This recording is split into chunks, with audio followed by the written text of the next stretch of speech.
नमस्कार मित्रों, आप सभी का लॉजिकल सनातन ज्ञान चैनल में स्वागत है। इस चैनल में हम लॉजिक के माध्यम से और विज्ञान के माध्यम से ये समझने का प्रयास करते हैं कि सनातन की ऊंचाई क्या है और हिंदुत्व की गहराई क्या है। आज एक मित्र ने बड़ा अच्छा प्रश्न किया। उसने पूछा बातचीत में कि हम जो जीवन जीते हैं उसमें तमाम रिश्ते नाते हमारे सामने होते हैं और इन रिश्ते नातों में पत्नी का कहाँ पर स्थान है, मतलब हमारे किसके प्रति क्या कर्तव्य है और कौन ऊंचा है कौन नीचा है। तो बहुत अच्छा ये विषय, बहुत मौलिक प्रश्न है ये। तो मित्रों, ये बात यह है कि हमारा किसके प्रति क्या दायित्व है, इसका ये अर्थ हुआ। इस पर हम चर्चा करेंगे। वैसे भी आजकल बड़े इमोशनल की बातें हैं, उसमें वो जैसे माँ बाप के लिए और माँ के लिए, यानी जो क्लिप आते हैं तो उसमें ऐसे ही लगता है कि दुनिया में लोग अपने कर्तव्यों को समझ नहीं रहे हैं। एक क्लिप मैंने पोस्ट ऑफिस वो क्या कहते पोस्ट देखा मैंने, उसमें एक छोटा सा किस्सा आपको 2 मिनट का सुना चाहता हूँ कि दिवाली के लिए बाप बेटे पति पत्नी निकले जब मार्केटिंग के लिए, तो उन्होंने माँ से कहा कि मेरे लिए आपके लिए क्या ले आएँ। तो माँ ने कहा बेटा मुझे कुछ नहीं चाहिए। तो बोले नहीं, लिस्ट दे दीजिए। तो उन्होंने एक कागज़ दे दिया अपने बेटे को। तो बेटा जब मार्केटिंग करके लौट के माँ की क्लिप देख रहा था तो उसमें लिखा था कि वो रुआं सा हो गया, क्योंकि माँ ने लिखा था बेटा अगर हो सके तो मेरे लिए कुछ फल खरीद लाना, क्योंकि सालों हो गए तुम्हें सर सहराए हुए और बैठाए हुए, मतलब प्रेम किए हुए। तो इस तरह की तमाम बातें होती हैं, मतलब ये दिखाती है। लेकिन मित्रों एक बात मैं बताऊँ, बहुत स्पष्ट बात बोलना चाहता हूँ कि कर्तव्य जो होते हैं वो मनुष्य के समय के साथ बदलते रहते हैं, और जब मनुष्य अकेला हो जाता है, अपने बच्चों को, अपने सभी को स्थापित कर देता है, उसका सिर्फ पत्नी रह जाती है, तब उसकी समझ में आता है कि पति पत्नी का जो संबंध है ये जीवन में सबसे महत्वपूर्ण स्थान पर है। इसको हम दरकिनार नहीं कर सकते। वो बात दूसरी है कि आजकल जिस तरीके से लोगों के तलाक हो रहे हैं वो सब अलग बात है, क्योंकि वो सनातन से दूर जा रहे हैं, इसलिए उनके तलाक हो रहे हैं। अगर वो सनातन को समझें, अपने मूल्यों को समझेंगे, तो वो इसको, मैं उसी पर चर्चा करना चाहता हूँ कि जब बच्चा पैदा होता है तो उसको जन्म कौन देता है? माँ बाप। तो माँ बाप उसे जगत से परिचय कराते हैं, माँ उसको जगत से परिचय कराती, पिता जगत से बचाता है और उसको बड़े होने में, उसका भविष्य बनने में योगदान देता है। तो यहाँ पर माँ बाप का स्थान तो सबसे उच्चतम है, क्योंकि उनके कारण हमको ये शरीर मिला, हम इस जगत में हैं, उसका कोई मुकाबला नहीं है। अब बात आती है बेटे की। तो जो बच्चा छोटा होता है, मतलब पढ़ाई में, अध्ययन काल में, तो उसका सबसे अधिक कर्तव्य क्या है? अपनी शिक्षा दीक्षा पर ध्यान देना, उसके प्रति उसका सबसे बड़ा कर्तव्य है। और ऑफ कोर्स क्योंकि माँ बाप पर निर्भर है, माँ बाप की आज्ञा का पालन करना, ठीक है। उसके अगर उसने गुरु दीक्षा ली तो गुरु के प्रति उसके कर्तव्य हो जाता है गुरु की सेवा करना।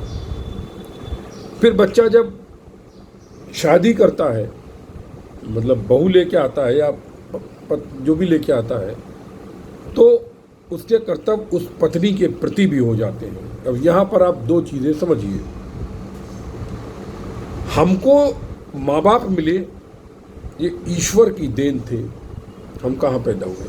हमको भाई बहन मिले, ये ईश्वर की देन थे कि हम किसके भाई बने, किसके बहन, मतलब हमें नहीं पता हम किसके भाई बनेंगे, किसके बहन बनेंगे, किसके बेटे बनेंगे, ये हमको नहीं पता है। लेकिन कौन मेरी पत्नी बनेगी ये हम तय करते हैं। ये ठीक है, माँ बाप पसंद करते हैं, हमारे टाइम पे माँ बाप की पसंद से ही शादियाँ होती थी, लेकिन अग्नि के सामने फेरे कौन लेता है?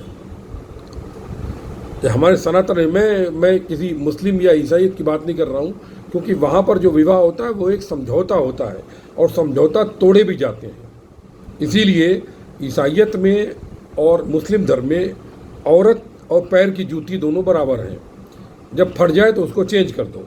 लेकिन सनातन में ये एक बंधन है और ये बोला जाता है कि ये मरते दम तक निभाना, 7 जन्मों का बंधन बोलते हैं इसको, इसीलिए बहुत अटूट बंधन होता है। और वहीं जहाँ स्त्री को सिखाया जाता है कि तुम्हारी जिस घर में डोली जाएगी वहीं से डोली निकलेगी, मतलब तुम उस घर के लिए, उस परिवार के लिए, पति के लिए पूर्णतः समर्पित हो जाओ। और पुरुष को बोला जाता है कि तुम सुख दुख में उसको साथ रखोगे। एक संतोष की, एक सामाजिक मर्यादाओं की रेखा हमारे संतान में खींच दी गई। इस रेखा को लोग जब समझ नहीं पा रहे हैं तो तलाक के केसेस बहुत बढ़ रहे हैं, क्योंकि लोग समझना नहीं चाहते। मैं उदाहरण देता हूँ। उसके बाद क्या हो गया, वो बंदा जो है, मान लो कहने के लिए उसने माँ बाप के प्रति कर्तव्य नहीं निभाए, क्योंकि लोग सफलता का अर्थ नहीं समझते। सफलता का अर्थ समझते पैसा कमाना। फॉरेन में चले गए, पैसा कमा लिया, समझे कि नहीं? तो एक इस पर 4 पंक्तियां मेरे दिमाग में आ रही हैं कि अपने माँ बाप की हर बात सहता है। अरे वो तो सबसे नालायक बेटा है जो माँ बाप के पास रहता है, क्योंकि बाकी उसके भाई बहन फॉरेन में चले गए, बहुत पैसे वाले हो गए, यानी बहुत सफल हो गए। और यही समझना ये दुखों का कारण है। और तुम्हारे मतलब क्या कहते हैं, क्योंकि फिर क्या होता है, उसके बाद क्या हो गया, वो बेटा अपने माँ बाप से दूर रहा, पला बड़ा, और फिर वो अपने बेटों से उम्मीद करेगा कि बेटे हमारी सेवा करें। क्या है ये? तुम अपनी करनी का फल इस जगत में भेजोगे। तुम्हें मतलब जो कुछ हो रहा है तुम्हारे साथ, वो तुम्हारी करनी का फल है। मेरी पहचान में कितने रिलेशन में ऐसे लोग हैं कि कारण क्या था कि मैं बहुत अधिक पर्सनल तो नहीं हो सकता, क्योंकि इसके ऊपर मैंने कुछ क्लिप बनाए थे जो डिलीट करवा दिए गए कि पर्सनल क्लिप मत डाला करो। और मेरा उद्देश्य भी नहीं, लेकिन लोगों को समझाने के लिए मैं कहना चाहता हूँ, क्योंकि मैं एक प्रयास करता हूँ जो भी क्लिप डालूँ कुछ संदेश हो समाज के लिए। कोई देखे ना देखे, मैं अपना कर्तव्य कर रहा हूँ। जिन्होंने अपने माँ बाप की मृत्यु में जा करके योगदान भी नहीं दिया, माँ के मरने पर भी, बाप के मरने पर भी उसके पास नहीं थे, वो अपने बच्चों से उम्मीद करते हैं कि वो श्रवण कुमार निकले। मैंने ऐसे भी माँ बाप देखे हैं जिनको सिर्फ अपने अलावा कुछ जीवन में नहीं चाहिए। उम्र हो गई है, कब्र में पैर है, लेकिन बेटा अगर बात नहीं मानेगा तो उसको शाप देने की बात करेंगे। यानी हम बहुत पुजारी हैं, तुम्हें शाप देते हैं। ये क्या तरीका है? उनसे कह दो कभी अगर अपने नाती पोतों को खिला दो, उनको एक टॉफी ला के दे दो, तो उनके पास। मेरे एक मित्र हैं, हमारे बीआरसी में काम करते थे, मैं नाम नहीं लूँगा, लोग शायद समझ जाएं। गोरखपुर जोन के उधर क्षेत्र व्यक्ति हैं, काफ़ी ज़मीन है उनके पास। वो 3 भाई और जीवित उनके बाप, वो हमारे साथ कार्य करते थे। उनकी बेटी की शादी हुई, वो मिलने के लिए गांव में गई, क्योंकि उनका गांव संबंध अभी कट गया, क्योंकि शहर में आ गए, वो मुंबई में ही बस गए रिटायरमेंट के बाद भी। गांव में मिलने के लिए गए तो उनके बाप ने उनकी बेटी को 1 रुपए का नोट में भी आशीर्वाद तक नहीं दिया।